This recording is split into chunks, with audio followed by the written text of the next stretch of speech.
एटा जिला से इस समय आपको खबर को दिखाने जा रहे हैं। ऐसे शख्सियत से ऐसी पहचान, जो पहचान ऐसी बनाई कि पहचान पूरी एटा लोकसभा में बन गई। पहले आर्मी में सर्विस की, देश की सेवा की, उसके बाद राजनीति में पैर रख दिया। अब वो एटा लोकसभा की जनता की सेवा करेंगे। सर, आर्मी की सेवा में आपको किस तरीके का लगा, और राजनीति में उतरना, एटा की लोकसभा की जनता की सेवा करना, क्या फर्क मानते हैं, कितना फर्क है? देखिए, फर्क तो कोई नहीं है जी, क्योंकि वहां भी हम देश की सेवा कर रहे थे जी, और यहाँ भी हम देश की सेवा करेंगे। जी, जी, तो अल्टीमेटली तो सेवा भाव ही धर्म है हमारा। जी, जी, और उसको मैं फर्स्ट प्रायोरिटी देता हूँ। मेरा वॉलकरो है कि नेशन फर्स्ट, राष्ट्र सर्वप्रथम, उसके बाद सारी चीजें सेकंड।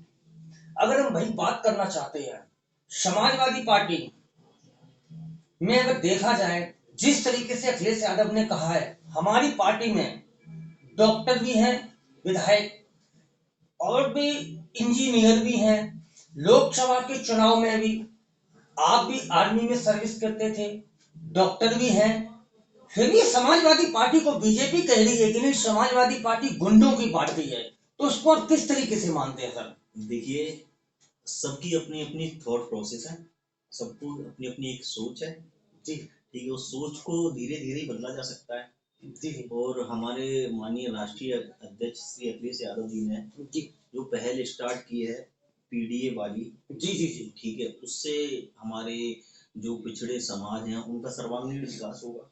जी, और रही बात बीजेपी की, तो उन्होंने हमारे लोगों से वायदे तो किए, जी, ठीक है, और उन्हें कुर्सी पर बिठाया चुनिंदा लोगों को, लेकिन जो हमारे समाज के लोग हैं उनका कोई काम नहीं हो रहा है। नहीं हो रहा। तो कहीं न कहीं आपका दर्द झलक रहा है बिल्कुल। कि अगर आप लोकसभा चुनाव जीतते हैं, कहने के लिए केशव प्रसाद मौर्य जी बीजेपी में उप मुख्यमंत्री हैं, लेकिन आपके समाज के लोगों को न्याय नहीं मिल पा रहा है, तो क्या लग रहा है, अपने समाज के लिए ही ज्यादा काम करेंगे या पूरी जनता के लिए सब बराबर ही मान सम्मान होगा? मैं पूरी जनता के लिए जी, क्योंकि मैं एक समाज का प्रतिनिधित्व तो नहीं, पूरे लोकसभा पूरे जिलों का प्रतिनिधित्व करूंगा अगर मैं माननीय राष्ट्रीय अध्यक्ष जी मुझे ये मौका देते हैं तो। और लेकिन पब्लिक में तो ये चल रहा है, पब्लिक में ये चल रहा है एटा लोकसभा में अगर समाजवादी पार्टी से मेजर साहब की टिकट होगी तो एटा का चुनाव कुछ देखने लायक ही होगा। तो क्या जनता को मैसेज देना चाहते हैं कि नहीं, अगर टिकट होगी तो एटा में चुनाव में ऐसा करके दिखा दूंगा कि शायद अभी तक ऐसा किसी ने चुनाव लड़ा नहीं होगा? देखिए, मैंने फौज में काम किया है और फौज की नौकरी की है। मेरे को लगता है कि आर्मी से अच्छा कोई जॉब होता नहीं है। जी, जी, और जो आर्मी का जॉब है वो एक जॉब नहीं है, एक परंपरा है। जी, जी, ठीक है, क्योंकि आप देखेंगे किसी के फादर आर्मी में ऑफिसर रहे तो उसकी 90% प्रोबेबिलिटी बन जाती है कि अगर हम भाई बात करना चाहे आर्मी की, आपके पार्टी के पूर्व मुख्यमंत्री ही रक्षा मंत्री रहे, तो क्या कहना चाहते हैं, Samajwadi party army, doctor, engineer को इसीलिए आगे लेके चलना चाहती है? जी, देखिए, माननीय श्री श्रद्धेय नेताजी को मैं नमन करता हूँ कि उन्होंने हमारी फौज को जो है एक अधिकार दिलाया।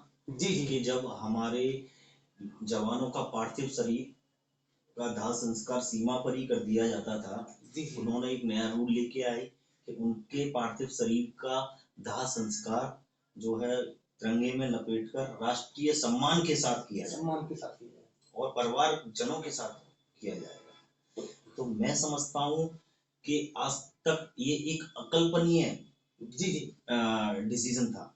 जी, जी, अगर वही बात करना चाहते हैं कि इस तरीके से क्या लग रहा है कि जिस तरीके से लोकसभा में कानून बनता है, बात फिर उसके बाद में वापिस ले लिया जाता है, तो क्या मानते हैं कि इस तरीके को पहले से सोच समझ के ऐसा करना चाहिए जो भी इस तरीके से आगे चल के दिक्कत ना आए?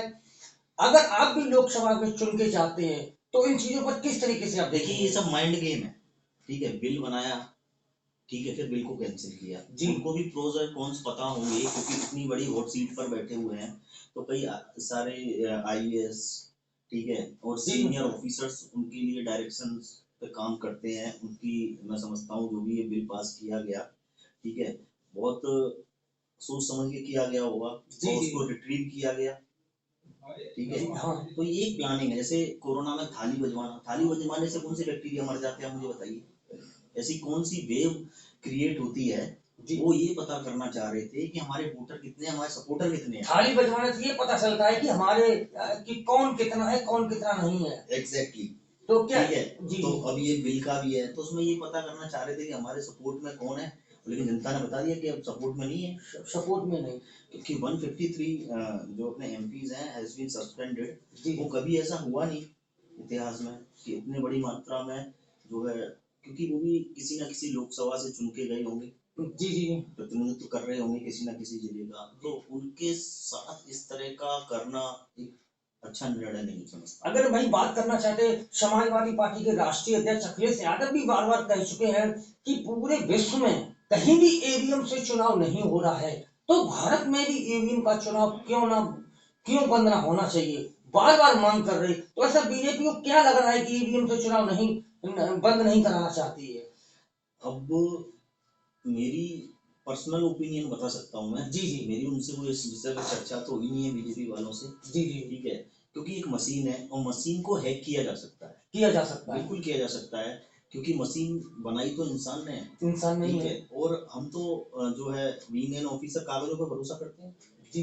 ठीक है, तो आज जैसे आप अपना कोई प्लॉट खरीदते हैं, जी, उसके कागज हैं आपके पास, जी, जब आप प्रूव कर पाएंगे अगर कोई अवैध आपके उस पर कब्जा कर रहा है, ठीक है, तो आप कोर्ट में दिखाएंगे ना भाई मेरे पास ये कागज है, ठीक है, उसके पास वो कागज फर्जी होंगे, सिर्फ कागज के बेस पे चीजें हो रही है ना। तो पुरानी परंपराओं से कागज का यूज होता आ रहा है। Developed countries is also doing the election on the ballot paper. तो हमारे देश में, हमारा तो अभी डेवलप्ड कंट्री भी नहीं है, it's the Q of the developing country. तो क्या हम चाहते हैं कि नहीं बैलेट पेपर से ही चुनाव होने चाहिए? बिल्कुल होना चाहिए। तो इसको बार बार कांग्रेस भी अब तो मुद्दा बनाने लगी। इस तरीके सुप्रीम कोर्ट के वकील ने भी कहा है कि नहीं कि बैलेट पेपर से ही चुनाव होना। विपक्ष की पार्टियां सारी लग गई हैं, लेकिन बीजेपी ही क्यों चाहती है कि नहीं ईवीएम में नहीं हो सकता है मशीनें हैक करते हो। तो क्या एटा लोकसभा के पब्लिक तक ये मुद्दा पहुंचेगा कि नहीं कि बैलेट पेपर से ही चुनाव होना चाहिए, बैलेट पेपर से चुनाव? एटा क्या पूरी देश की पब्लिक के पास ये मुद्दा है। हाँ। इस तरीके से आप देख सकते हैं एटा लोकसभा में चर्चाएं भी हैं, लोगों के दिल में भी बैठ चुके हैं मेजर साहब कि अगर समाजवादी पार्टी एटा से टिकट देती है तो एटा का चुनाव ऐसा होगा कि देखने लायक होगा। कहीं एटा का चुनाव बनारस की तर्ज पर ना हो जाए। तो चेहरा इतना विख्यात हो गया है कि लोगों के दिल में बस चुके हैं। वहीं पर ईवीएम मुद्दे को लेकर के बड़ा बयान रहा है कि नहीं बैलेट पेपर से भी चुनाव होना चाहिए। एसीपी इंडिया न्यूज चैनल से ध्रुव सिंह यादव।